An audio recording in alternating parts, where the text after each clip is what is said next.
Welcome, everyone, to episode 53 of Caster Calls with ZombieGrub. Today, I have FunKa, who you've been through a lot of esports at this point, but I think a lot of you are going to recognize you primarily for the StarCraft 2 portion. But you're one of our first, also kind of like bilingual commentators. So I think that's one of the reasons that we were very interested in having you on. So thank you very much for accepting. How you doing today? Feeling good? Yeah, I'm doing good. Doing good. I think I woke up like maybe an hour and a half ago. I had 3 coffees. Like a pretty normal day for me.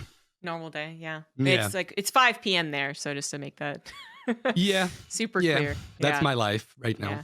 Yeah, you do so many esports though. I mean, and I actually am not even sure when you really started to branch out, but I'm also not really sure about your story leading up to it. I mean, I kind of have the Hmm. surface level of watching StarCraft 2 unfold, but where did your esports journey begin? Yeah, well, that's a long story, and I'm gonna try to be as brief as possible. Or it depends on what you want exactly. But yeah, it goes back a long way because I've like ever since I can remember, maybe along around maybe 10, 11 years old. I started like realizing that people were playing video game competitively, right? Hmm.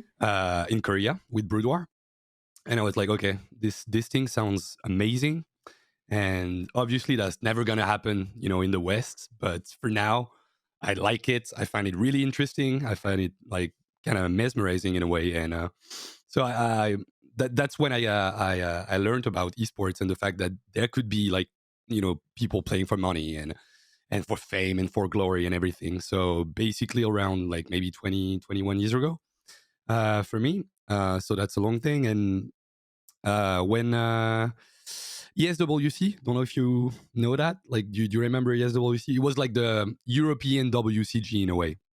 I do Like, not know that one. okay, so it was a French company that made it with Esports World Cup, I guess was the name, Mm. and it was a French thing, right? Like it started in France, and when I was like maybe 13 or 14, I attended ESWC as a spectator. I was like, okay, people are actually and going to events in France to watch video games, and back then it was I think CS 1.6, Warcraft 3. What else was there? Maybe Dota. I think first time I ever saw some Dota was at ESWC. Mm. So I was like, okay, this thing exists, like, and it's actually happening in France. So maybe there's something there. And yeah, maybe 4 or 5 years later, I attended almost like everything that I could, right? Like if there was like WCG France for Brood War, I would go to the qualifiers and I would watch that shit. Same goes for ESWC. I got the opportunity to go there like maybe every year for maybe 4 or 5 years straight. So I was like, okay, this thing is picking up and everything. And at the same time, I was playing Warcraft 3. And I was like, okay, this sounds amazing. There's tournaments everywhere. I even started writing a little bit for esports websites. That was called Esports Friends back then. And I would write articles about Warcraft 3 tournaments, and being super hyped up about Todd's performances because he was the shit back then, right? Yeah. In Warcraft 3. So I don't know if I can swear though. You Is can that a swear. problem? Go Okay, ahead. cool. Cool. So yeah, I would get hyped up about Todd's performances, and like and in a way I wanted to be a part of it, but I was kind of a shitty player. I didn't do that much in terms of being into the scene, except from those maybe 4 or 5 articles that I wrote. I was like maybe 16, 17 back then. And I kind of dropped video games and esports after that when I was in high school because I picked up guitar, and I made a lot of friends that were not gamers and stuff like that. And then they announced StarCraft 2, and I lost my shit. I got completely crazy. Like the BlizzCon, they announced it. I think it was probably 2008, 2009. Can't remember exactly when they announced it. Like I went crazy. I was like, I played that game so much, Brood War and Warcraft 3. I'm so hyped up about this game. So let's do a lot. Let's play. Let's go to tournaments. And that was like the first time that I had an actual like uh, experience as a player, going to lands and traveling friends to go to tournaments. And I did pretty well for like the first year of the game, first year and a half. I was probably top 10, top 15 friends, which was kind of fun to go to tournaments and do some stuff and have some pretty decent results, I guess. And yeah, I was working at the same time. I was teaching guitars to kids, and I was working in mid school, like as a I never remember the name actually. Like I was, making sure the kids would not kill themselves during recess, and like at lunchtime, stuff like that. So I was kind of working quite a bit, but I was also like playing StarCraft 2 as much as I could, and yeah, I got to meet the entire French scene, like the top players, even the original organizers of tournaments in France, and people that would like after that build Iron Squid, Nation Wars, like the O Gaming TV people. I met them around 2010, 2011, and when I figured out that I couldn't make enough money as a player, I was like, okay, what else is there to do? Like I love the scene, I love the people that are into it, and I'm feeling like there is something that's happening. Like Twitch is banging, StarCraft 2 is pulling some great numbers. In France, like the YouTube channel of Confetude, the founders of O Gaming, were like getting 200, 300,000 views for every video, and those games were like like randomly casting some ladder game between CAS and TLO. Like it was kind of crazy to think about. I was like, okay, I think the scene is growing, and there might be a place for me, even though I suck as a player. And yeah, I got to cast a little bit with O Gaming around like late 2011, and right after that, I got hired to observe Iron Squid, Mhm. which was late 2011, early 2012. And yeah, it was like in a massive venue in Paris with people like so hyped up. I couldn't believe it, honestly. Like I did go to ESWC, WCG, stuff like that, but the atmosphere like had nothing to do with what happened during Iron Squid. And I was like, okay, this could be my living. Like this could be like an actual profession for me. Like this could be an actual thing. It's not like a phase, like maybe I could work for 6 months. No, no, no. That thing is going to stay, and it's gonna grow even larger because of like how hyped up the people were in the crowd. So yeah, it pushed me into like pursuing that career, and yeah, we're maybe 10 years later now, Yeah. and it's still, I mean, it's still working. I'm still doing my thing. I'm still casting StarCraft and a lot of different esports as well. Like I'm enjoying it quite a bit. Mhm. So that's how it started. It's like, yeah, kind of lucky. I got, like I met some people. They offered me some work, and I did a decent job, I guess. And it kept on going. Like I kept getting asked to cast stuff, observe stuff, and then Todd showed up at Iron Squid 2, and I observed for the English stream. He was like, okay, I'm pretty sure WCS needs someone for WCS Europe. Mm. They need an observer, and I'm gonna recommend you because you did well. And I was like, okay, sure, just do it. And I think like maybe 2 days later, Carmack just sent me a DM, and he was like, okay, you come to Germany. You can work with us. I was like, okay, that's some real money, right? Because like back then, casting a couple of tournaments for O Gaming was not making enough money to pay a rent, for instance.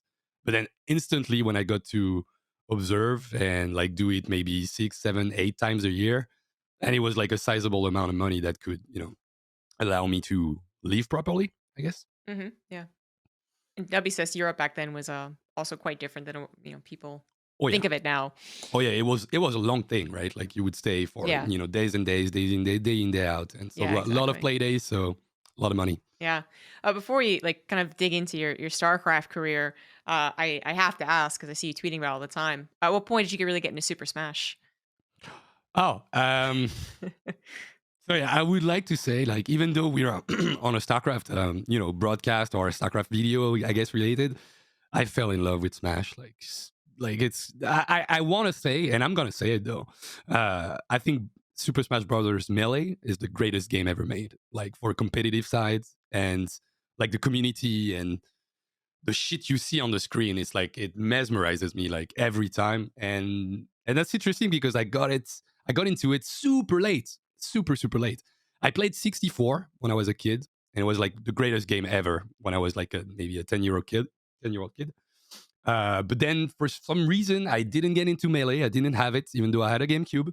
Mm. And then Auto Gaming, as I was casting StarCraft 2 in like 2016, 2015, uh, Smash 4 came out. And we used to play that game all the time. Like all the casters from a gaming, whether it was like CSGO or League of Legends casters or StarCraft 2 casters, every time there was a break, there would be like a line of people waiting in front of the console, in front of the TV to get a game going. And yeah, I played like crazy back then. And as I was watching esports for Smash 4, I saw Melee. I saw, it's like top eights, like Championship Sunday, I Hmm. guess, in Smash tournaments. And you would have like the most recent one that would have a slot. And obviously, people will still be playing Melee, which is the one that came out in '01, I think. And I saw what was happening on the screen. I was like, why am I playing Smash 4? I should be playing Melee. So to sum it up, I'd say I was aware of Melee around like 2016, maybe late 2015, 2016, and I started playing maybe a year after, and now I'm just like watching everything I can, which is the reason why my sleep schedule is so fucked for Europe, and I woke up at 3 p.m. because I was watching Melee until I see. 4 Yeah. a.m. That's one of the reasons. So kind of late, but I'm really really happy that I found out that this community and this game because I Yeah. think it's amazing.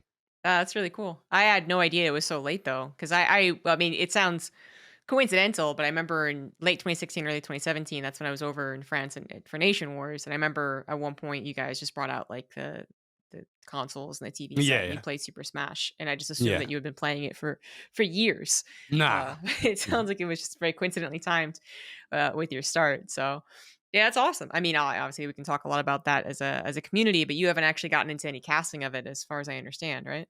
Oh, Melee? Yeah.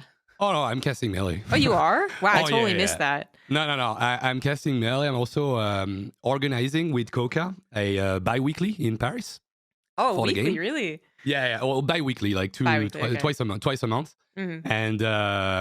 And yeah, it's so hyped up. Oh, that's It's awesome. it's so cool because like there's some people from the Parisian Melee community that actually knew us beforehand. So when we started like tweeting about it and streaming a little bit, and playing the game just in general, people were kind of excited about that. And then we announced that we actually like recorded a rap video where we sing about the tournament, and it's kind of crazy. And yeah, people were super excited. And now the tournament's like basically the best tournament in France, and it happens twice a week, twice a month. Shoot, yeah, It's so sick. Yeah. No, nice. I'm actually kind of like getting to cast more Ultimate and Melee for the last year and a half. Wow, okay. So, I mean, that actually is really awesome then, not just that you're able to kinda push your passion to another job, which is great, but also just, we can talk a lot about the differences of commentating, vastly different games. Oh yeah. Because in my experience, the fighting game community is rather it's insular. It's not really they don't really go outside of their fighting games. They might know kind of, but the amount of crossover is still rather limited. I can think of only a couple of people who've done that and an FPS or that and an RTS. But we'll get Mhm. into that. We'll get into that. So Sure. that's awesome. Sure. But anyway, so to roll back a little bit, so you got into StarCraft 2. You did observing at a very appropriate time. So you did the WCS observing, and then you were known, and this is from a fan experience. I can bring this one in. You were known as like one of the greatest observers. I think when people think of the early times of StarCraft, pretty much prior to like 2017 ish, I'm Mhm. thinking they're thinking of FunKa, and then maybe Mapu, and now we've had for like everything we've ever done for the past 3 years. So, but yeah, at that time it was like the French observers. They're great, and FunKa Yeah. leads the crew. But at some point, you actually started casting in English. Now, when Yeah. exactly did that happen? Because I don't quite remember that. Yeah. So that was like typical O gaming story. We're thinking about like making Nation War 3 a bigger event than Nation War 2 used to be, because we wanted to organize and host the English stream, right? Which wasn't the case back then. Like it was mostly a French thing in Mm. terms of casting, and we would give the rights to the competition to some other casters. This time around, so it was just as Legacy of the Void was getting released. I think we played on a beta. Now that I think about it, I think it Mm. was played on Legacy of the Void beta. So we start organizing nation wars, and people are asking me what would be the casters that would be great for the tournament. Who could we ask? Who could we invite? Be down to come to France and cast for a sizable amount of time, because once again, Nation Wars is kind of a long tournament. So I started, pitching names and stuff, and we ended up with Rotterdam, Todd, and Apollo. And I think maybe 48 hours before they landed or arrived in Paris, uh, Ponf, which is the O Gaming, who is the O Gaming chairman, um, told me, "Oh, by the way, you're gonna cast in English." It's like literally how it happened. Like, it's not like I thought about it beforehand. People let me know like a month in advance so I could, like practice or, get some experience going. No, you just like told me, yeah, this one, you're gonna cast in English. And the reason why was that I'm amazing. No, I'm just joking right there. But no, the reason why was um, um, Ponf wanted the French, the English broadcast to be a little bit more like the French broadcast, in the sense of being maybe or a little bit more laid back, maybe a little bit more excited. Like Mm. Blizzard is not looking over your shoulder and getting into what you're saying and trying to analyze it and tell you it's wrong or it's bad or wrong. Like we were like, just free yourself from whatever, pressure you feel when you're casting a normal event. Not that I'm saying that every caster is like, oh my God, Blizzard is going to, fire me on the spot. That's not something that happened, but they do tend to look at it and ask you to go for some kind of, cast that suits them, I guess, in a way. And we wanted the English broadcast of Nation Wars to not feel like that at all. It's like, it's not a normal event. It's not part of the WCS, structure. Um, you can yell, you can curse, you can be biased. Uh, we wanted Apollo to go crazy when the UK would be playing. We would like Rotterdam to go crazy when Netherlands is playing. And I guess I was the link to that. Mm. So Ponf was like, okay, go to the broadcast and do your thing. And like be as excited as you are on the French broadcast and try to, just push the broadcast in this way. So that's how it started. Like 48 hours before, oh, by the way, you're casting in English. And I was kind of mad about it, honestly, because I wanted to be on the French broadcast. Nation Wars 2 was kind of my breakout tournament as a caster, because it was like the first big one that I casted in French. And I also this tournament ended in a venue in Paris once again. So I got to cast on a stage with like maybe 1,800 people in the venue. So it's kind of an amazing feeling. And then suddenly they tell you that you built a rapport with the French community, but now you're not going to talk to them at all. You're going to go fuck off on the English broadcast and do your thing. So I was like kind of frustrated, I guess, in a way. Mhm. And in the end, I ended up like casting maybe 50% in English. Like when I was not casting in English, I was on the French broadcast as well, because it was in the same room. The studios. It was kind of same building, so I could like walk 15 meters and be on the couch on the French broadcast, and that's what I did. Right. So Nation Wars was the tournament that got me to do that, and then every single season I would be like part of the English broadcast until this season, because we don't have in-house broadcast for Nation Wars 7. But I did do 3, 4, 5, and 6. Well, 2019 basically. Mhm. So yeah, those editions and a couple of IEMs here and there. I think I Right. casted maybe 2. I don't know, one in China, one in Korea, I think. Yeah.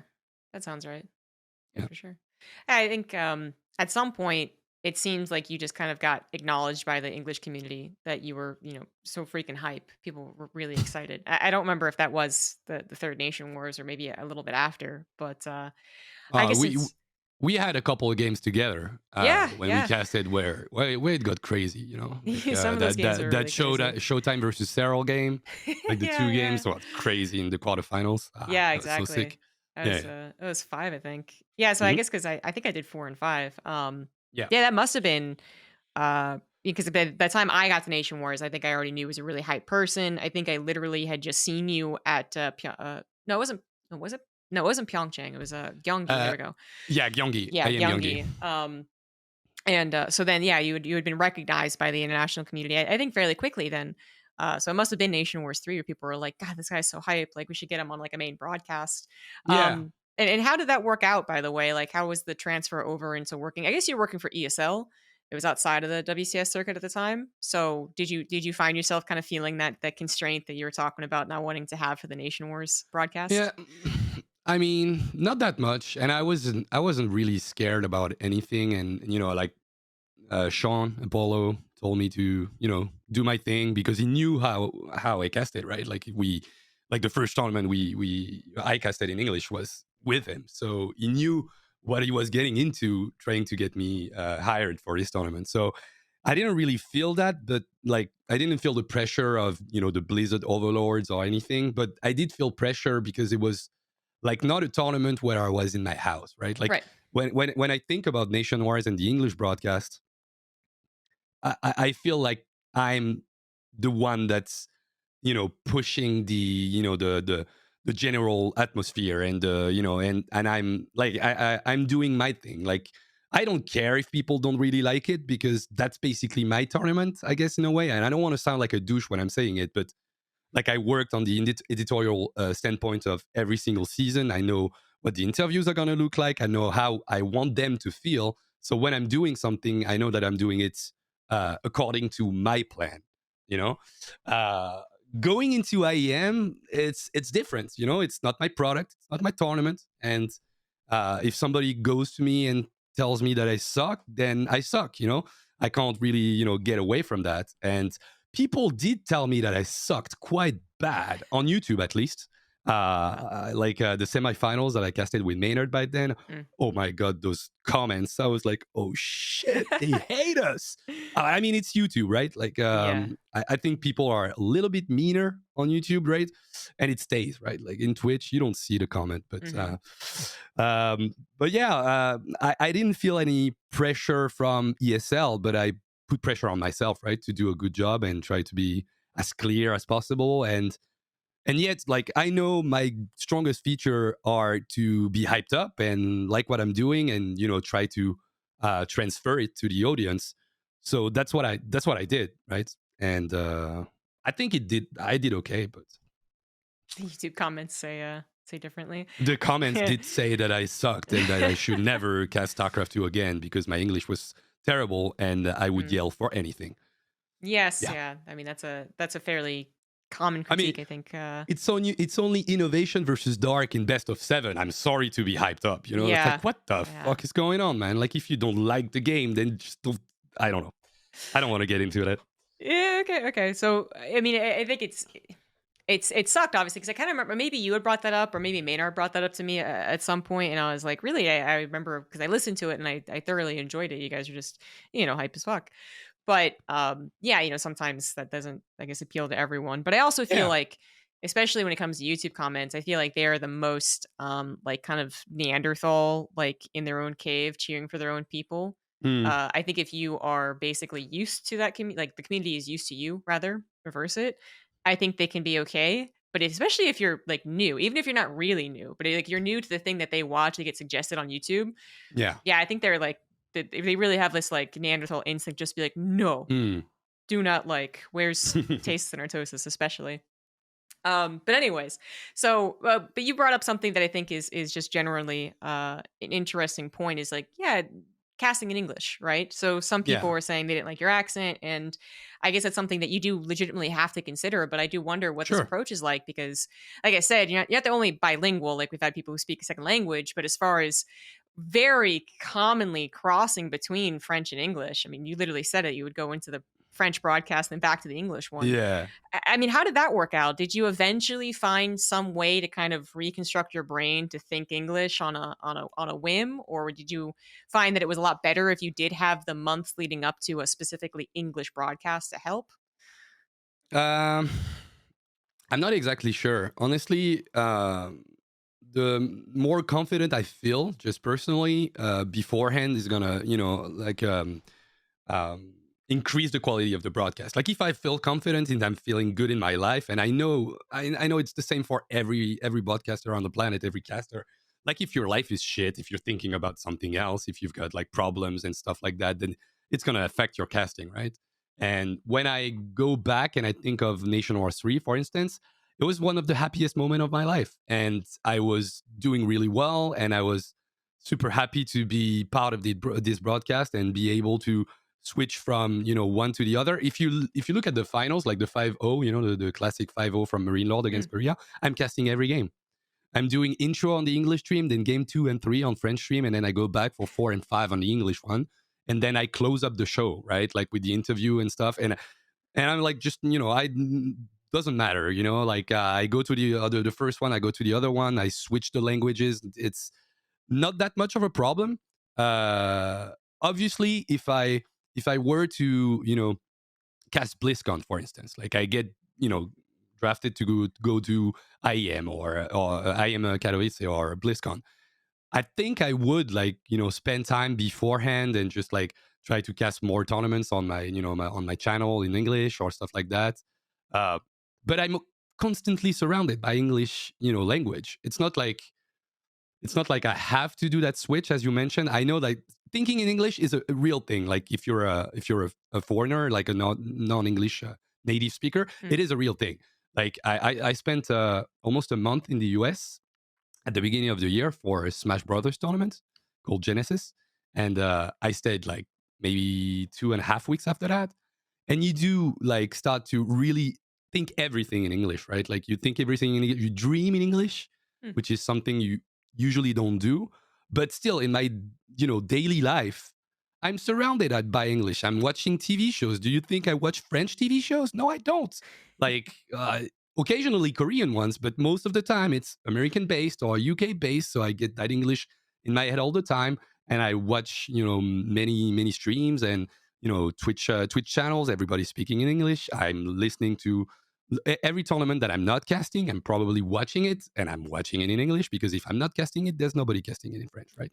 Or if O Gaming is not doing it, or me, or Coca, or TKL, or Yogo, anybody from the team, then it has to be English. So I guess in a way, what I'm trying to say is that I never did like that, preparation beforehand. And since I was kind of scared in Nation Wars 3, I wish I would have known earlier. And in the end, I think it was one of my best tournaments. Yes, maybe my English or some turn of phrases were kind of wrong, but the hype, the general idea of why we're watching this tournament right now, I think was kind of shown on screen, and you could hear it. So Mm. I was satisfied with that. And right now, like if I had to cast a tournament in English, I don't think I would like prepare that much if it weren't for like maybe Katowice or BlizzCon, as I said earlier. Okay, interesting.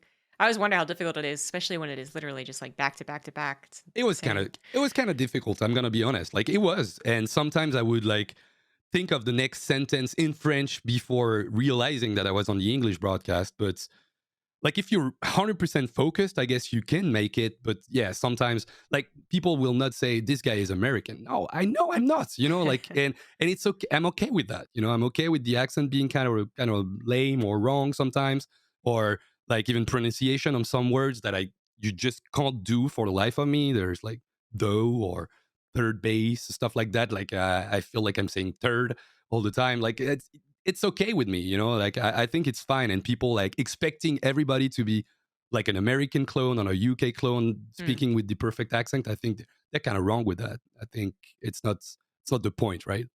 Okay, that's a interesting whole like discussion because this actually is something that I've noticed and I think I've figured out and got the little tinfoil hat on. But there's been main events that have let go or not hired people who are not native English speakers when Yeah. it was bizarre. They were doing perfectly fine. They were very knowledgeable.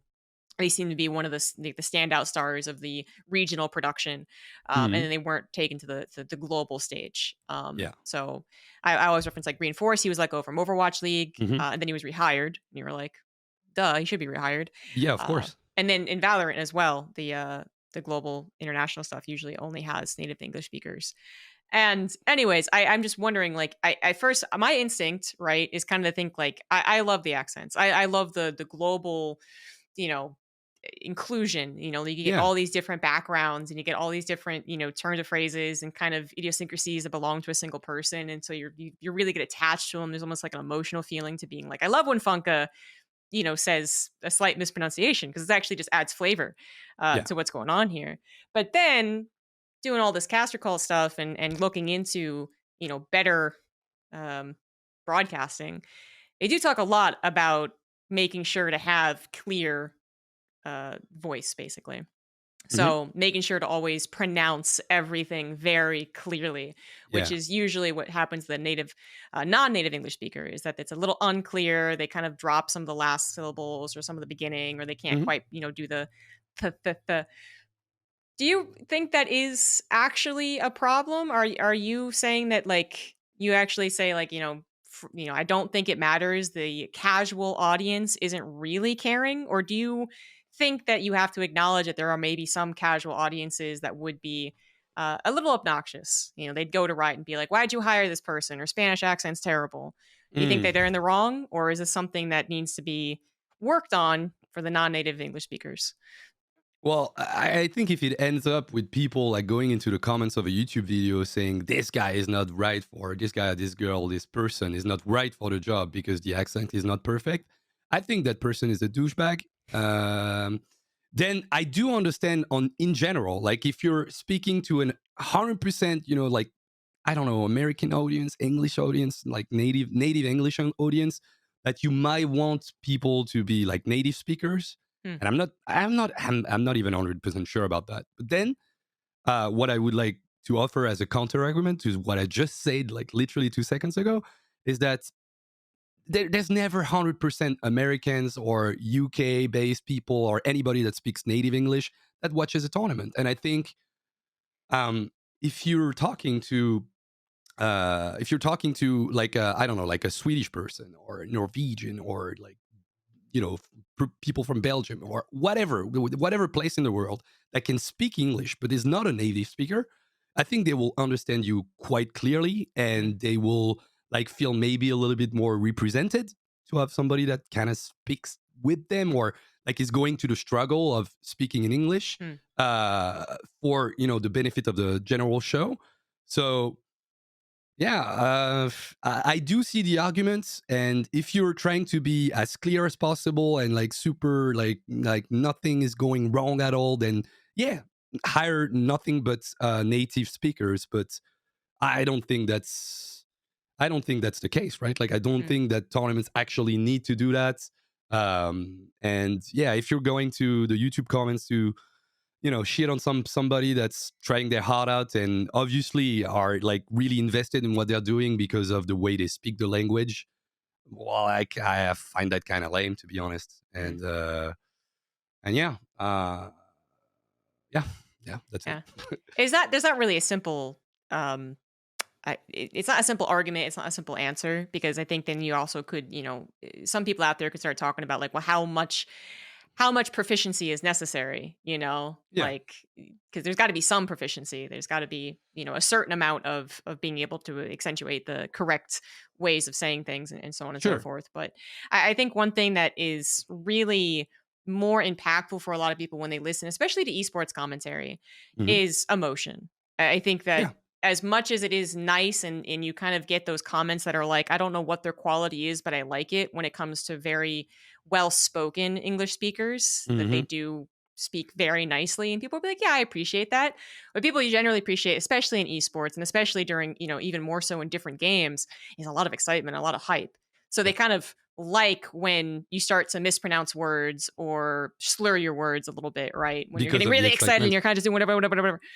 People actually end up liking that. Mm. So I think that you have always been very good on the emotional side. I think you just Yeah. kind of you had no qualms letting yourself just get excited, which some Yeah. people kind of have to let it go a little bit. I certainly was one of those types of people. Mm. And then you get into Smash, which I think is just perfect because I always thought that if you can give, if there's one big credit to give to the fighting game community, it is that they just freaking love their games and they're Yeah. usually so excited about it. So, how easy Mm. was it for you to go into the Smash commentary with that in mind? Uh, um, I guess, like, as you said, the first part of it is just how much do you like the game? How much does it make you feel emotion? Because that's my whole thing. Like, even in French, obviously my French is better than my English because it's my like first language. But um, that's something that I try to bring to the table. Whatever the game is, whatever the language is, emotion, hype, and that's one of the reason I've never gone into League of Legends casting, for instance. Uh, League of Legends is so massive in France, right? Like we have like crazy amount of viewers. We had the casters back then at O Gaming League of Legends was like the biggest channel Mm, ever, and they would like break records in terms of how many viewers were watching. And obviously, if I was just into like casting for casting and for making money and being wealthy and and recognizable in the streets and stuff like that, or just being a star in a way, I would have gone to League of Legends because it is massive. It is the biggest game. You get the most money. You get the most fans. And but I hate this game. I freaking hate it. Like I think it's a pretty mediocre game, to be honest. Like, it is an amazing tournament game, and like the scene is everything, and like the storylines and the teams and everything. But what you're actually watching on the screen is really mediocre, and so that's something I've never done. And so, going back to your question about Smash, it was so normal and like logic for me to go into this game, because if I'm hosting a tournament, which is what we do with Coca, I want the casting side of things to be maybe a little bit more professional than what you get usually in a weekly tournament, mm, where people are just hopping on the mic, and sometimes you won't get casters for like 2 games. That's not something we wanted for our tournament, right? mm, So we were like with Coca thinking, and we cast a lot in French, StarCraft in general, and we were like, okay, we can do this entire thing just the two of us. So we sit down and we do the 4 hours of commentary, no breaks, no ad break, no whatever, no, just getting hyped up and talking about stuff.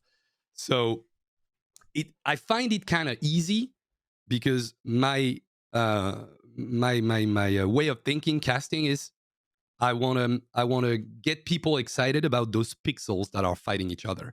Whatever the game. Like, if I'm enjoying myself watching this game, I can talk about it and make it exciting for anybody. That's the way. I don't want people to get too much into the strategies, or at least if the strategy is really important for you to enjoy the game, then I will put emphasis on it, right?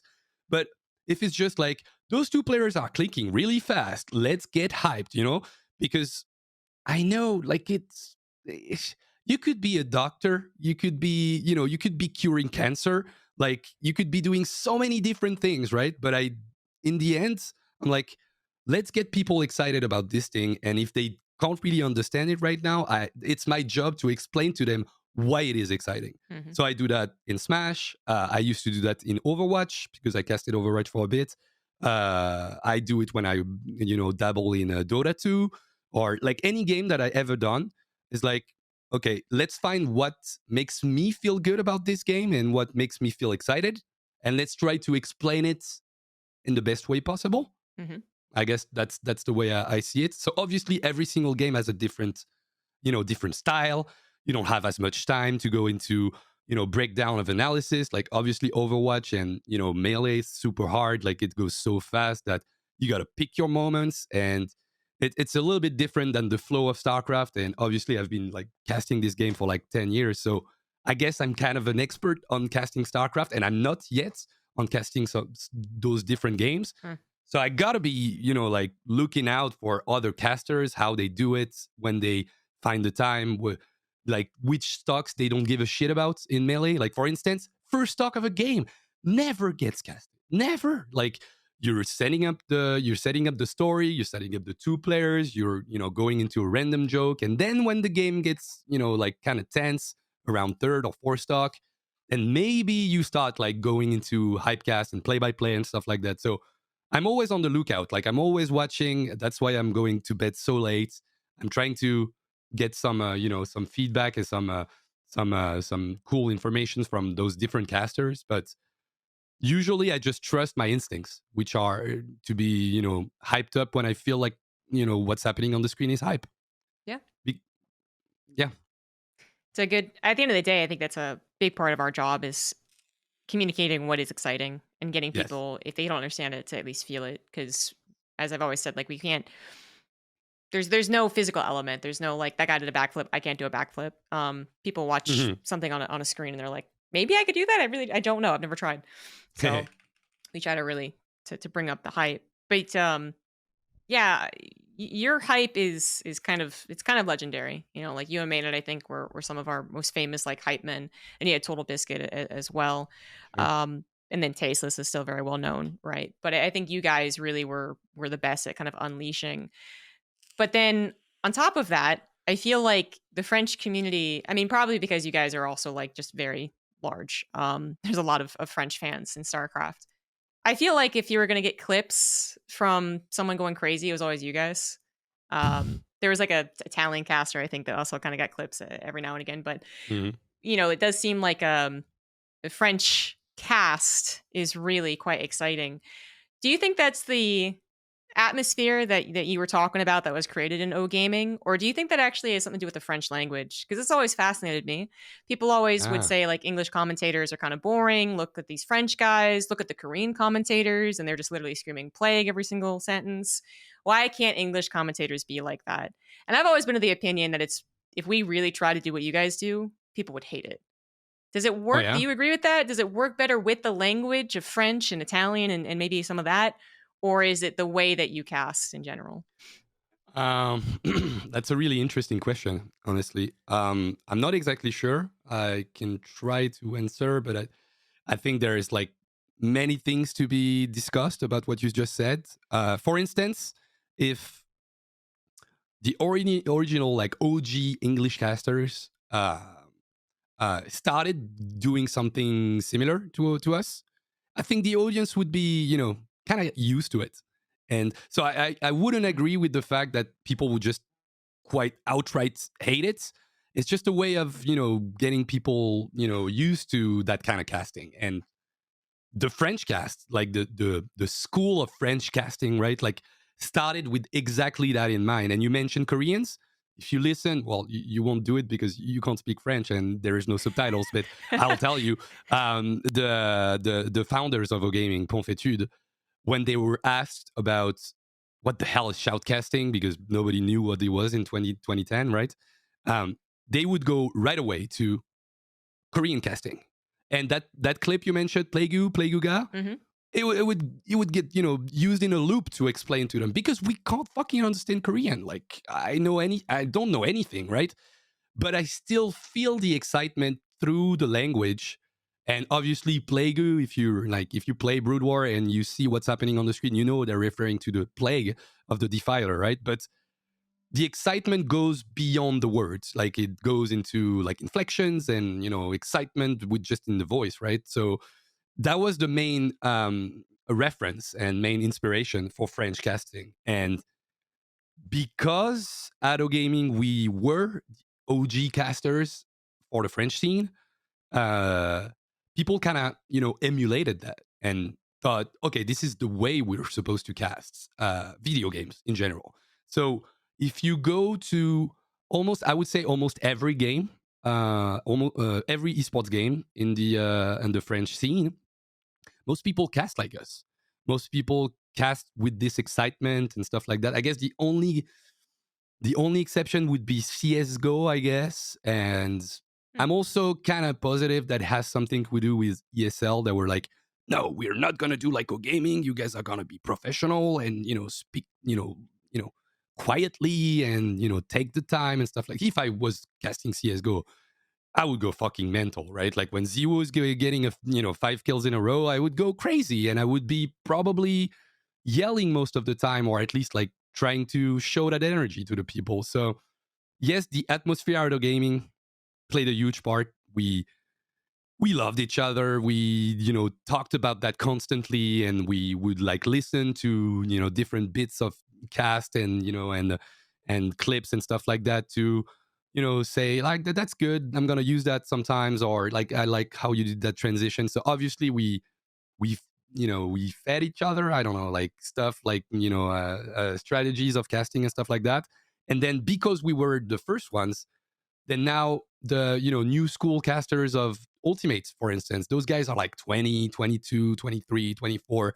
You ask them about their references and their inspirations, most people will tell you a gaming, Mm, they will tell you a gaming SC2, a gaming League of Legends, stuff like that. So we did have an impact on how we cast, like French people cast video games. And that's why like most games are being casted that way yeah. in France, I think. So yeah, it's kind of all those things at the same time. And I'm guessing, like, I mean, you mentioned tasteless and orthosis. They do get hyped up and crazy when things need to, or maybe not on a French level, I guess. But they do get that that hype, that growly thing. Like I remember. Tasteless casting the the Lil Bo's victory in 2015. He's like, "There's nowhere to run, nowhere to hide. Lil Bo is the blah blah blah champion." That feels kind of Frenchy in my book, Okay. and so if you guys did that all the time, and I do know there is like bad hype, like there is bad hype. Like if you get excited about something that has nothing spectacular or kind of unique or anything, like I get that people would be annoyed.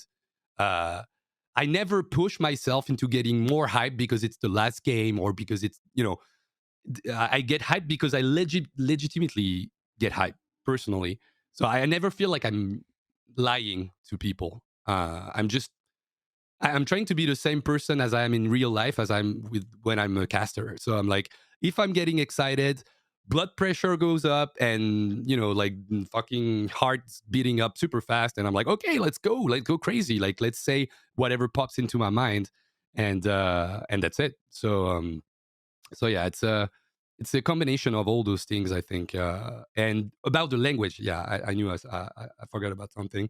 Uh, I guess, yeah, French language is okay for hypecasts, but I think you can do it in every language. I feel like English is really good with that as well. Hmm. Uh, and maybe like you mentioned Italy, you mentioned Spain, like those Latin countries from Europe. Maybe we're like a little bit more excited than our friend from the north. Maybe like that's something. I'm down to believe that. Uh, but I'm quite sure that the Finnish caster go crazy when Cyril wins his second tournament. Like you can do it if you feel it and if you can own it towards the audience. You can do it. Yeah. I mean, I like that. That was inspirational. But that's yeah, that's the point I was going to bring up. It is. Yeah, I do think that it is actually it's kind of factual that especially the American accent. It is very clear, to be fair, but it's also very flat. Like Hmm. we don't do a lot of the lows and highs that you'd find in even other accents of the English language, like Yeah. Australian. I think that's one of the reasons we like Australian accents so much. And Hmm. some of our best casters have been Australian. So I do think that does impact it, but that's just more of like unleashing the what you do have, right? Like I can make it more up and down, left and right, and so on and so forth, even though my instinct as an American is to probably be very, very flat. Hmm. But then as far as like the actual language itself, I always felt like the romance languages, I suppose. Yeah, like a French language. You guys go into because of the French, and I studied French, but I'm still very limited on it. Yeah. Because of the way that you guys just drop letters, all right, which I'm still gonna accuse you guys such BS. It That you is. just you It just is. drop letters. You can go really smoothly into the next word, basically. So I feel like when you Hmm. listen to English commentary or even German commentary, it is like it's thumpy, you know? It's more like a Yeah, drum, I suppose, where actual for you stops. guys, yeah, it feels like it just consistently keeps on going. So I always thought it sounded like it would work better when you're getting really excited and then Yeah. you just drop all these letters and just keep I on moving. I I think you're right there. Like obviously I didn't study like whatever it's called, like the the languages and Linguistics. linguistics Yeah. and stuff like that. Like I didn't think about it really, and maybe French is like easier for us in a way that we can just like go into like a never-ending sentence with like the feeling that there is no actual stops. But you mentioned something about the English language that I really love is that you can get a groove going, right? Like in Mm. terms of, and I think the rhythmics are like the rhythm and the Mhm. rhythmics in general of casting super freaking important. And I don't think people kind of see it or hear it if they don't think about it, like, and they are not caster themselves. But there's so many great moments of casting that you could listen to right now, and I'm guaranteeing you, you go to YouTube, you type like whatever, like I don't know, old school type beats in YouTube, and you go and you get like a drum loop and a bass line, and you just like put it at the right moment, and you'll see that the casters are actually having an internal flow that's kind of like music. Mm. It's like you will never cut right away into some other rhythmic. You're getting into a flow, and English is really good for that. I really do believe that English is really good for that, which is the reason that American hip hop or even like English based hip hop is so damn good. Is that the language is really good for that in a way? Interesting. I think. I mean, French hip hop is amazing as well, but it's not exactly the same thing. Like you guys got the technical side of things and like the like the rhythmically like intricate stuff like that. French is more like poetry, I guess, in a way. Like it's a language that's not really like, listen to rock bands, right? Like I would never sing rock or metal in French. That would Mm. sound terrible, like if you're not telling a three-part story about the girl you love with like so many fancy words, it sounds like shit in French. In French, and if you do it in English, you can go like right to the right to the point, right to the chase, and it sounds good. And I Mm. think English has that clear advantage over French in Yeah. that matter. Yeah, it's interesting. That's a good point. Yeah, then the reverse. And I really wanted to, pick your brain on this one because I wondered if you have ever felt a a rhythm difference when you've went from French to English. Yeah, Yeah. yeah, definitely. I have to be like, this is something that I have to tell myself beforehand, is that you will not be able to do what you do in French. Like Mm. you will be a little bit limited, like limited or whatever. You won't be able to do that same thing. So probably go into a slower rhythm, in a way, like leave some space to yourself to figure out a word that you might not get instantly, stuff like that. So I have to be a little bit slower. And obviously, casting is not a solo job. Like I'm talking about myself constantly, but you're also adapting to your co-commentator, your co-caster all the time, right? So you have to fill out the the general rhythm of the broadcast, and if you feel like increasing the speed, then you got to bring that other person with you, because you want like the general broadcast to have a flow that's not weird, like one person is like talking super crazy fast and the other one is like not saying anything or saying a couple of words. That would not work, right? So you have to think about it as a general thing and connect to the the I guess the direction and the rhythm that the co-caster wants to bring to the table as well. Yeah, absolutely. It is really awkward when one person's like super hype or very fast and the person just like immediately is slow again. Yeah, So, yeah, I think yeah, the discussion of co-casting is really is an interesting one, but I wanted to kind of refocus on like your English career, I guess in yeah, general. So you did your the Gyeonggi, and then I think I'm not sure when you did the Chinese event or which one it was, I guess Shanghai, but it was Shanghai. Yeah, okay, yeah. with the meme of the Chinese viewer that's super hyped up about the Oh, yeah. oracles. Yeah, yeah, yeah. That's the That's the one tournament I you did. casted. Yeah, yeah, yeah. And I That is got a the good one. opportunity to cast pro league there. And Oh, really? honestly, that was a bucket list thing, you know. Like Yeah. it's the first thing that I've ever watched online or video games was a pro league game, right? Mhm. And here I am, like I'm not gonna even try, like maybe 10 plus years later, and I'm casting on the official broadcast. Like that made me feel so fuzzy inside, you know. Like it was so good. I was That's so awesome. so happy to get the opportunity to do that. Yeah. Yeah, but, that was kind of I guess that was one of the last things you did in English as far as I know, well, besides, Yeah. Nation Wars. Was that a decision? Was that, the other work kinda dragging you back into the French community? I know Overwatch also took up a lot of your time for a little while there. Or was the jobs also kinda drying up? I mean, I think at one point, that BlizzCon that, 2017 that I went to, we had, like, so many English commentators. I remember you were Mm. observing, and there was Yeah. even a question of like, "Oh, why aren't you here?" Um which, by the way, that BlizzCon has some backstory, has some Oh yeah. behind the scenes stuff. That was the one where what's his face got super angry at the idea that you should come in a bit later.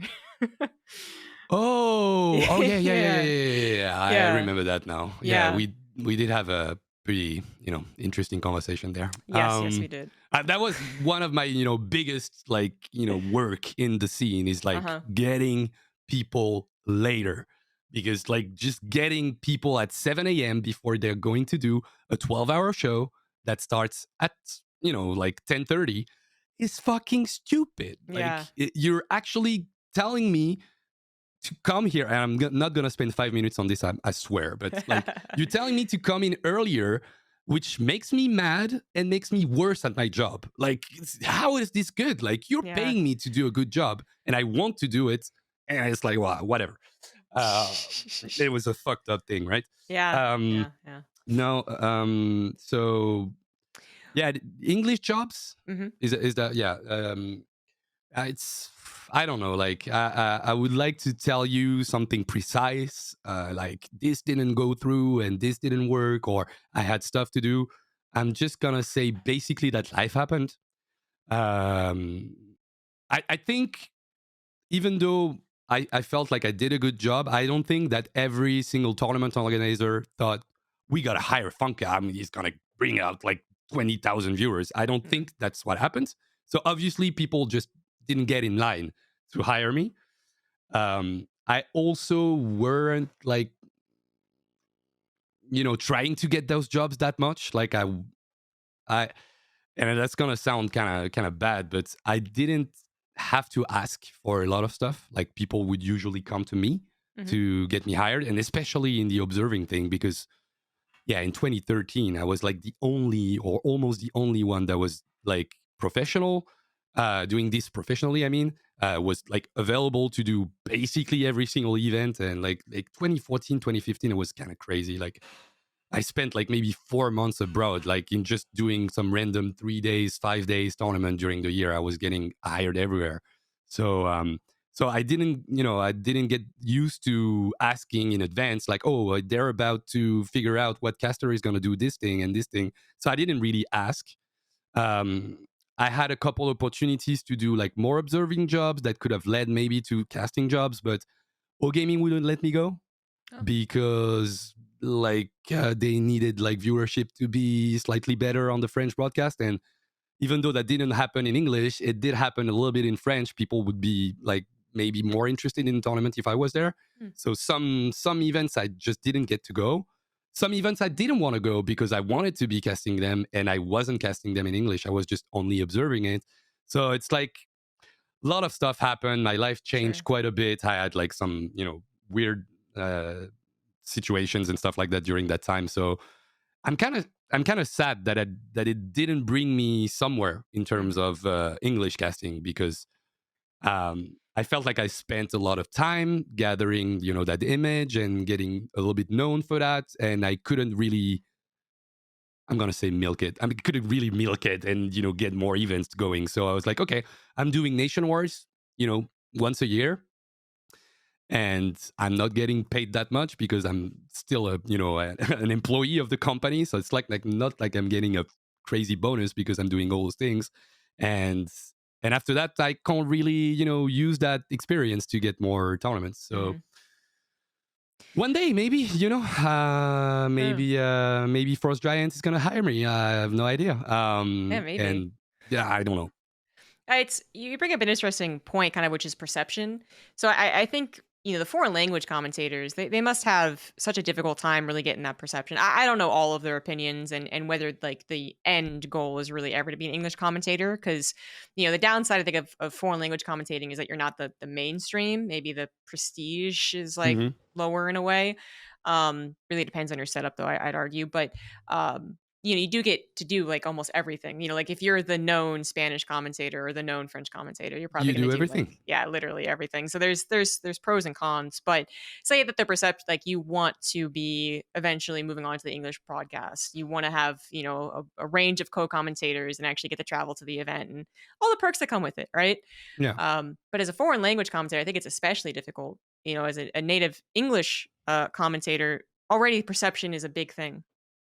And by perception, I sure. really mean like the idea of like, does someone want to do casting? I think like someone like Loco, for instance, would be almost like in a way, a no brainer for someone who would be available for casting. But in another way, you're like, well, he does all this streaming stuff and he's like huge on YouTube. So Yeah. would he really like bother doing casting? Mm. And I know some other like, YouTube famous StarCraft commentators kind of get, mentioned every now and again in this whole like caster conversation, but it's like, are they really want to? Like this is actually kind of Yeah. ambiguous.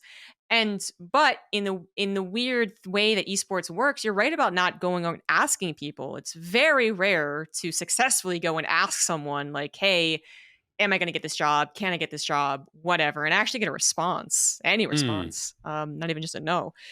So it must be incredibly difficult for you as like primarily known as foreign language commentator. And I think when you do have that momentum that is broken because of life and all that type of stuff, it is perhaps that missed opportunity. But do you, if you were to come around, would you be interested in it? Would you say that like if I knew I could throw my hat in the ring, I would, or is life too busy with all these other things that's going on?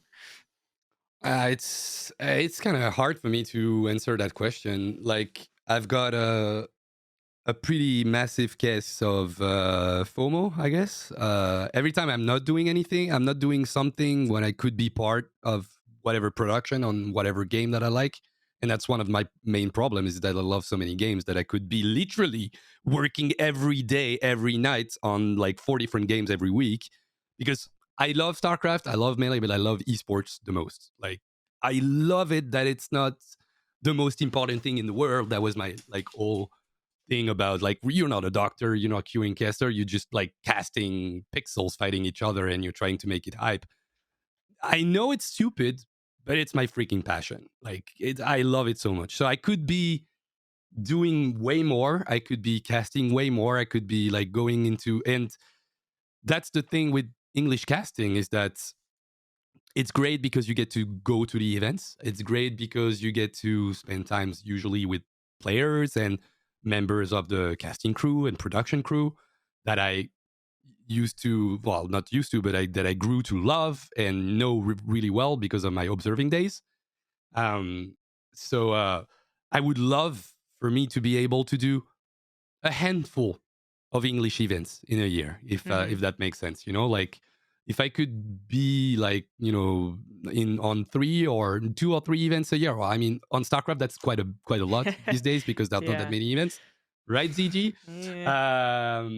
But I would love to be able to dabble in Yeah. in English casting and not making it my main focus because it's I don't know, it's a blessing and at the same time it's a curse is that like French community is so big that you can make it a living just casting, well, not on every game, but you can still make it a living, and that's what I did, casting the game in French. So I don't really have to go Hmm. into those English events. And at the same time, people like know me and like me on the French broadcast, and I have to prove myself every time I'm going into an English broadcast and get torpedoed in the comments and stuff like that. So not that it's making that much of an impact on my decision to go into it or not, but I would like to still be like a main caster for Yeah. for the French side and be recognized at the same time as a guy that can bring something to an English broadcast, but I know that's asking a lot, but Yeah. that's my FOMO speaking. Like I want to be part of all those things. So But I think it's a good conundrum to bring up. I mean, I think that would eventually go into kind of like another discussion we have a lot in this podcast, which is branding. hmm. If you did all the English events, for instance, then where would you actually lie as far as your brand? Would that have taken you away from too much of gaming and the French community? And now they're calling you some weird like language trader. Is that going to become a thing? um, game trader is one thing, but language trader, I don't know. And then yeah, what else are you missing as far as yeah your FOMO is concerned? But it's just this whole discussion that I haven't really gotten into. I have not talking to many of the. I guess it's always weird. Like you call them the foreign language commentators, is almost like the others. There's Yeah, the mainstream, and then there's the others. And no gaming has their huge production, but then obviously a lot of the other guys are smaller and smaller productions. But we still greatly appreciate them. Indie's still doing a lot and super high ranked, and then he's also doing some of the observing whenever he can. So I always wonder, like, could he be, interested? And I just wouldn't know. I've never talked to him. So yeah, you're kind of one of the standout stars, as far as the foreign languages. Yeah, actually being able to get to that point where people seemed really excited to have you on the English broadcast. And while there are only 4 main events happening in this year's StarCraft 2, we have these online regionals that have like 24 days of 12 oh yeah, hours yeah. each. So it's like I don't know, sometimes it's even weird for me and I'm blessed. I get hired for like 10 of those and I'm just like, this Hmm. seems like a crazy amount. Maybe I shouldn't be hired for all of them, Maybe like 8's good enough and then you can hire these other guys. But that's a whole nother discussion. Yeah, yeah. Um I mean, it's not. I mean, you got to do you, right? Like if you get 10 days and that's good for you and yeah, making yeah. you able to live and do what you love, then I guess don't think about it. Yeah, But well, yes, but then if you do tell them I'm not gonna do 10, I'm gonna do 8, and I heard FunKa for 2 days, I'd be down. yeah, right? I did tell Sean that I would be interested, and he Okay. hasn't messaged me back. Wow. So thank you, Sean. He's big time suit and Yeah, tie. he's big. He's big time.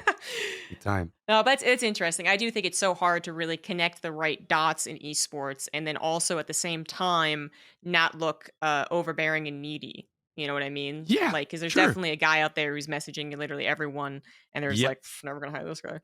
Yeah. Uh, so I don't want to be that's that person. I really don't want to be that person. I'm like, I've got my own thing going, right? Like, yeah, I don't really need that. I feel like I want that, but at the same time, I'm not going to be messaging anybody like 2, 3, 4 times to get a right. gig. Like, if you're, and I know it's a weird perception thing because you mentioned branding, and my brand was fucked up. Like, I was this like semi-professional kind of bad Terran player from France that transitioned into analysis on a desk and then ended up observing half the freaking tournaments for 4 years, and then he wants to cast. Like, what's going on with this guy? Like you mentioned, like I'm caster in France, but people know me as the observer, right? Like Hmm. and so I think first time I did something was like WCS, like one of the casters couldn't be there, so I ended up doing like the intros with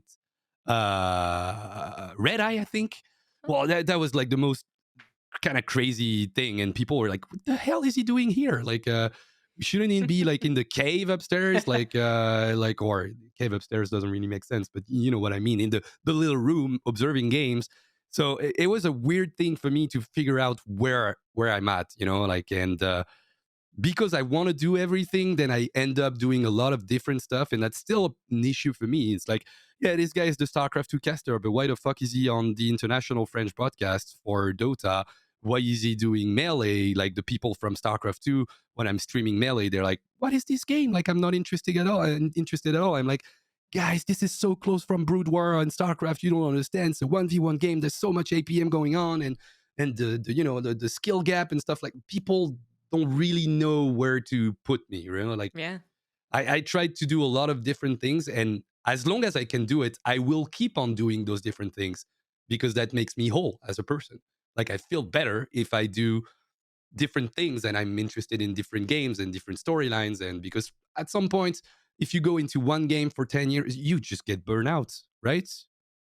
Is that something you feel? You'd Not think at all. so. Actually, as far as the game goes, not so much, but as far as working with the same company and all the Ah, okay. I see. I see. I all see. the downsides of that, there have been some moments for sure, but I would never attribute burnout to the game itself. Actually, more That's so good. to the yeah I can't behind really the scenes play it. Like stuff. if I'm honest, I can't Oh, play that's StarCraft true. 2 anymore. I can't Yeah. play it. No, I can't play I'm it. with It's you just there. nothing but frustration. Yeah. Like I can cast most tournaments. Obviously, I would like drop the lower ones, and if there is no if the tournament doesn't mean really anything, I kind of don't want to cast it because Oh how yeah. am I gonna get excited? I mentioned earlier, I'm not a liar when I'm casting. So if this tournament doesn't mean anything, if the player that are playing it don't give a shit about it, then I'm not casting it. But if it's a main event kind of thing, I will go crazy into this tournament and I'll feel the hype, right? But Yeah. StarCraft 2, like I can't play it anymore. Like it's just like it's too much hassle. And I should do it. Like it's better for the stream, but I can't play ladder. Like I'd rather talk about storylines and go in depth into like that old player that you don't know and do like a 2 hour, you know, kind of going through Debrief. his Yeah. debrief and career kind of thing. Yeah. But Yeah. playing the game is just like honestly wants me to jump out the window. Yeah, I'm with you. I think that as even though I haven't diversified much as far as games go, I've done like a little Mm, bit of X or Y, but I have diversified like the actual way that I approach StarCraft. So I'm with you. mm, Like I stopped pretty much doing any try hard ladder streams because it was just mostly frustrating for me. So now I just do like fun, really random games that mm, people enjoy more anyways. So it worked out I see. content wise. And then I kind of like separated my days and more on YouTube stuff. So I think Sure. you're right. Like if you do the same thing for 10 years, you're going to definitely get burnout. Yeah. But then there is that trick that I think a lot of people certainly experienced back in the good old days of, yeah, you're a game trader is you want to keep your options open. You want to be experimental. You want to be, someone who can adapt. Then you do it too much. And then suddenly like the core audience is gone. You're in this like weird kind of floaty position. So It is. yeah, that's a whole discussion too. But yeah, we actually got to start wrapping things up. So I have one more question for you. It's going to be the Sure. Patreon question from Barrett. What are some of the things that are unique about the French esports scene? So there's gonna be my camera right on this thing. Yeah. So you see this right? Yes. Yeah. So it's like a poster, right? Yeah. Yeah. And this poster is something I did with my ex girlfriend back then. We did a um. What's the word? Fuck! I'm being such a French, obvious guy that how you say like a chronological kind of thing, Chronological. chronological. We call it a frise, which is like the this like squiggly thing. Okay. And every single dot that you can't really probably say is a C. Sorry, is a top esports French person, right? Like top esports player, and Okay. that's one of the things. I don't know if that exactly like answers the question of your Patreon founder, but we've got players in every single game, dude. Like it's crazy. It's Hmm. crazy. So it starts with Elky, right? And then you've got Todd, and then you've got like I don't know, like Yellow Star from League of Legends, and well, it was done before Clem got crazy, so Clem is not Ah. on this. But the Overwatch players that made it to the Overwatch League that are for France, Hmm. the big CS:GO teams like Envious and Team LDLC and Seb from Dota 2. What I mean is we're a small country, right? 68 million, like not the smallest, but still a pretty small country if you compare it to the US, for instance. And we've got players in every single game, like doing well and, bringing hype to the tournaments because, and I know people will say, oh, that's a French thing to be really hyped up about, your country's performances. It's every country in the world. Like every country will feel connected to the storylines of a guy or a girl that comes from the same country and is doing really well in a field that you're interested in, right? Hmm. So that builds up so much hype just as a starter just beforehand. Like there's going to be a French player that's doing well in the game that you're watching, whether it's Rocket League or League of Legends or even Dota. Like nobody plays Dota in France, which makes me super sad. But we've got one of the only 5 people that won the international twice. Like how Oh. crazy is that? Seb from Team OG, right? Oh. He won. Well, this is a crazy story. If you've never heard it, like that's one of the greatest esports stories ever. Like it should be written as a screenplay for a movie. Like I would believe, I would say that the movie that writes this story, I'm gonna be like, that's a little big. I don't think that something like that would happen in It's unrealistic, reality. yeah. And then it happens in real life, and then they win the second year. Well, I'm getting carried away, but what I mean is, um, we got super lucky at the beginning of 2010 because Ponfetude, the guy that started O Gaming, Chips and Noir, the two friends that gathered and started doing League of Legends, were great casters with passion, with a massive YouTube presence, which is super crazy important to get the normal people, the normies, into esports, is getting that YouTube angle, I guess. Mhm. And for both of those games that were the biggest at the time, we had those YouTube channels. We had previous like esports legends like freaking Elky that went to Korea in '03.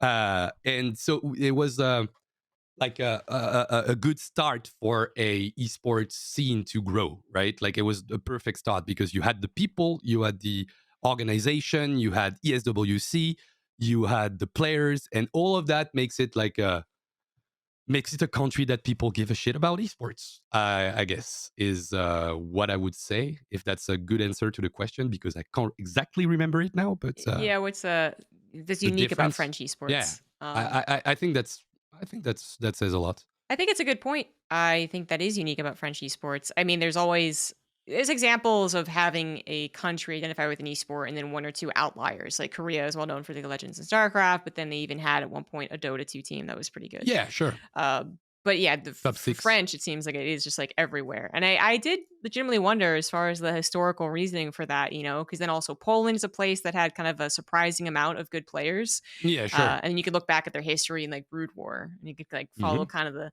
the ant trail. But for France, I was never quite sure, but certainly have learned more in the course of this.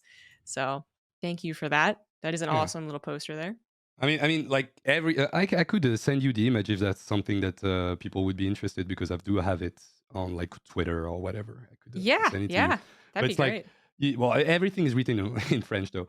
It's well Well, written, but it's in French. And but you'll see like at least like the nicknames and games and stuff like that. But yeah, if I look at it quite fast, like there's like we do have a guy that won Evo for Street Fighter. Like, did you know about that? Like, that's crazy, man. Like, the Americans and Japanese win Evo. Like, yeah. not a single European makes top 8 at Evo, right? And this guy wins it. Call of Duty, League of Legends, like Heroes of the Storms, Rocket League, CSGO, StarCraft, Dota, Overwatch, PUBG. Like, every single game has some kind of hero that they can, connect to. Mhm. And I guess that makes it interesting for the viewers. And then I guess like we all play video games quite a bit. I mean, the entire world is, but I think France is a pretty massive nation for video games, and the transition is, quite easy then. Yeah, and I think there is gonna be that one, like, there's video game historical context, and there's also, like, the cultural context as well that I'm sure also influenced France, Sure. much like the way that StarCraft got popular in Korea was a lot because of the internet infrastructure and Hmm. the ban on Ban on Nintendo. Nintendo, exactly. Ah, that's so sick. So That's such a sick story. I know, I right? love it. It's I it's just love it. fascinating because it mixes everything together. It's like these outside influences from esports come in to influence esports so drastically. Hmm. So I've told this story many times to makeup artists. Usually, they That's start cool. they've got me for an hour and they're like, so what is this? And they go into this historical thing. But Hmm. yeah, that is gonna have to be the end Fascinating. of the podcast. I Sure. loved having you. Thank you so much, FunKa, for giving us your insight into, the bilingual commentary as well as transitioning from French to English, kind of like as a main commentator, as well as giving us some background on like the French esports scene. It's a lot of fun. Where can people find you? Because apparently I just totally missed it that you were even doing this Smash stuff like super pro. So Uh, where is that happening? All that good stuff. so it is happening on Coca's channel. Okay. So you might have not seen it because of that, but I tweet about it quite a bit. We will be back with season 2 in September. I felt great saying that. Like, we will be back for season 2. So we did like 7 tournaments of 7 editions of that tournament Mm. this year, and we will be back in September, and we'll probably like go every week. and probably add Ultimate to the lineup. So we'll Oh. do Ultimate one week and Melee the other. People can follow me on Twitter. That's like the social media I use the most, which is at FunKa StarCraft. And obviously, if you feel like watching some random stuff being done by a French guy in French, mostly, if there's a lot of English speaking viewers in the chat, like I will transition to it. Like I have no problem with that. Mm. But you can follow me on Twitch at FunKa TV. And yeah, I try to do the stuff there. Like I'm not super good at it. Like I feel like I'm more a caster than I am a streamer. I tend to burn out or lose interest sometimes, but I tend to be there like all the time. I'm actually doing ESL Open Cups now on my channel as well. Oh, okay, cool. Stuff like we're doing like 1 week on TKL's channel, 1 week on mine, Uh, because we used to do like all those tournaments together. Like it was mhm. like our content of the Monday. So we did grab that. But yeah, Twitter and Twitch are the main thing, and you might see me on a broadcast someday on a game you didn't know I was interested in, because that's what Yeah, I do. apparently. All right. Well, thank you very much. And No thank you worries. to everyone who was watching or listening to this podcast. Thank you to Shayne for co producing and Barrett for helping to reach out and organize. And thank you to their patrons on patreon.com/ZombieGrub. Nick, Vinny, Steven, E.T., Ravi, and CuddleBunny. Thank you guys for supporting. I will see you guys back here for episode 54. Bye. See ya.